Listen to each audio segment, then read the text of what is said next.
Encouraged by the Homestead Act of 1862, settlers moved west to establish their claims. The cattle industry dominated Wyoming's territorial days as small ranchers and cattle barons sought to build their fortunes. The triumph during the cattle boom from 1868 through 1886 expanded Wyoming's industry, providing a better life for more ranchers and farmers. The cattle industry grew the strength and wealth of the Wyoming Stock Growers Association and small ranchers.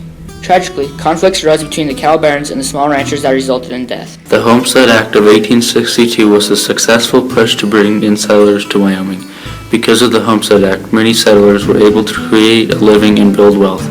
The many cattle trails leading into the Wyoming Territory made it easier for settlers to drive their herd to the open range. Thanks to the Homestead Act of 1862, 160 acres of free land were doled out to the settlers. There, they could build their herd or plow the plains. Once established in their new property, the settlers jumped right away into fencing their property. Cattle could not get stolen or mixed up from the open range. Wyoming's cattle industry was beginning to boom, and soon tragedy would rise from cattle enclosure. The triumph of the cattle boom is believed to have happened by accident. Well, when settler Seth Ward left his cattle out all winter grazing on the open range plains, he significantly found his herd still alive. Soon, word spread of his success, and the open range became a nursery that thrived the cattle industry. More settlers moved west from the Homestead Act, and Wyoming was home to thousands of cattle freely grazing. More and more small ranchers got the idea to let their herds graze on the plains, and soon ranchers and cowboys were entering the Wyoming Territory because of the great conditions to raise cattle. This would later make the state of Wyoming to be referred to as the Cowboy State. The area along the Moorcock Trail, Bozeman Trail, and the Goodnight Wyoming Trail made it possible to settlers like Nelson Story to settle down and start making a living. Nelson Story was one of the first people in 1886 to drive cattle on the Texas Trail. Story came up to Montana to mine for gold. When he was finished mining, he had earned $30,000. With all the money, he purchased a herd of 600 Texas Longhorns. By 1869, the Union Pacific Railroad had completed its line. Now they could ship their cattle to Chicago to either be sold or butchered. Many ranchers started their cattle businesses in Wyoming because of the railroad. Soon, thousands of cattle would be driven on cattle trails and shipped to Wyoming, where the economy would fly. All the while during the cattle boom, the cattle barons continued to become more and more wealthy in the cattle industry, containing most of it. The Wyoming Stock Growers Association was a powerful clan of the biggest cattle owners. They owned most of Wyoming's grazing territory for their herds. They were very powerful and got whatever they wanted. But when the Homestead Act of 1862 encouraged western migration and allotted 160 acres of free land to settlers trying to make a living, the cattle barons couldn't expand their herds into the Buffalo, Wyoming area. Because homesteaders fenced off the land and rivers, where would the cattle barons feed and water their cattle? How would they grow their wealth even more? The cattle barons started to think that the settlers had messed up everything. Their herds were going to die out. The Wyoming Stock Growers Association was in for a rough ride if something didn't happen fast. So since the cattle barons were the most powerful men on the Wyoming Territory at the time, all anybody could do was just agree with them. If you made a joke or negative comment on the Wyoming Stock Growers Association, you were hung for supposedly stealing cattle. Life was best to just go along with the WSGA. Also, cattle barons owned most of the newspapers, so the Weekly Mail talked about homesteaders being madmen trying to steal and destroy Wyoming's economy. Small ranchers were cursed as they walked down the street. The cattle barons had turned the townsmen away from the small ranchers, so their job of ridding the settlers and ranchers of Johnson County was coming closer to finished. Soon all the homesteaders would leave and the grazing land is ours. Or so that's what the cattle barons thought.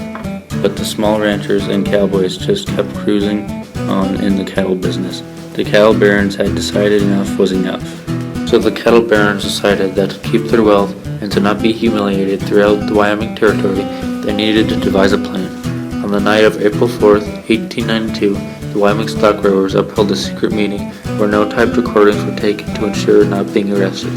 In the middle of a hay barn, discussing how to drive the settlers out of Johnson County and the quickest way to it. Since the cattle barons realized that their herd couldn't get to new grass to eat and wasn't able to drink from rivers or lakes, since homesteaders fenced off them as well as the open range, their herds would start to die out.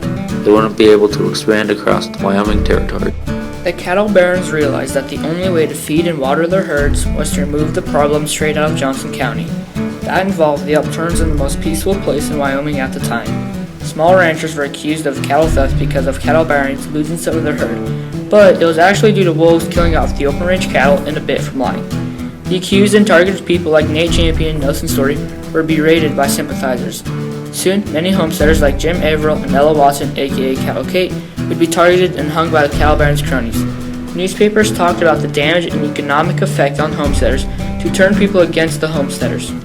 Dunning's confession, where the invaders tell us his story. Startling statements Barbara Warren, Carey, and their attorney general and the judge said to have known about it. Dunning claims that he was hired at Nampa, Idaho by Ijims of the Stock Association, who told him that the attorney general of state and other officials knew of the invasion and that Senators Carey and Warren also knew of it. It seems there was hardly a state official who did not know about the invasion, and one of the judges of the state as well as the state marshal were organizing the plans. The invasion proves to be a more diabolical conspiracy than was ever imagined, and was planned as carefully as a war between the two nations. On the night of April 5th, 1892, the Wyoming Stock Growers Association had had enough and sent out 52 armed men riding on their way to Buffalo. The armed men turned out to be the biggest guns from all around. The invaders, as they were called, were sent by the cattle barons to kill 72 small ranchers and homesteaders like Nate Champion.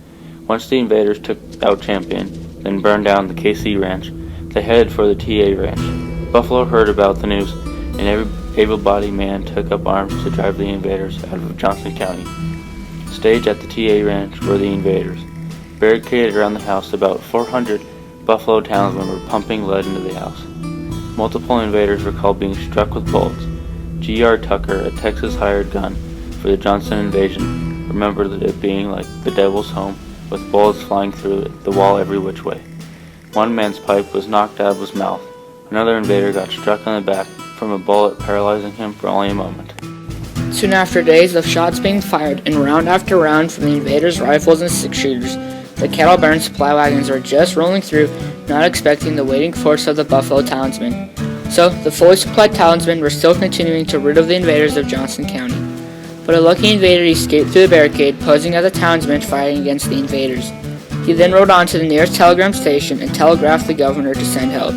Once the message finally came through, the government, which is a part of the Wyoming Stock Growers Association, sent out a telegram to Fort D.A. Russell to send the army to save the cattle barons' hired guns. Once the hired guns were losing hope and thinking about surrendering, the cavalry rode in just in time to save the day for the cattle barons. Was the Johnson County War? Well, it's not strictly defined, but the way I define it is a series of events in which big cattlemen kill little cattlemen is what it came down to. It began, I believe, on December 1st, 1891, when two men were assassinated by an assassination squad that was employed by the Wyoming Stock Growers Association. The real excitement happened, though, in April of 1892, when 50 men came out of Cheyenne, first by railroad and then riding up there. And there were 25 who were hired guns from Texas, and there were 25 local cattlemen, well-to-do cattlemen. And their announced mission is that they were going to kill rustlers. They had a list of 70 people, 70 men, that they were going to shoot or hang. As it turned out, that they ran into Nate Champion, and he frustrated them to the point that the whole country could rise in arms and surround and capture the cattlemen, and they did. Later on, there were, of course, a series of judicial actions which didn't go very well for the prosecution. The triumph and the joy of the Johnson County people were that the invaders were placed in custody, but didn't last soon when this major tragedy was gone without harm. Not one invader was hung for this murderous attempt. Each was set free without a trial. Also, each invader was paid a good $1,000 for the act of removing homesteaders. These invaders suffered one death to themselves, and was because of an accidental shot to the stomach. The catastrophic cattle wars have ended. Renowned historian T.A. Larson recalls Johnson County War as the most tragic event in Wyoming's history.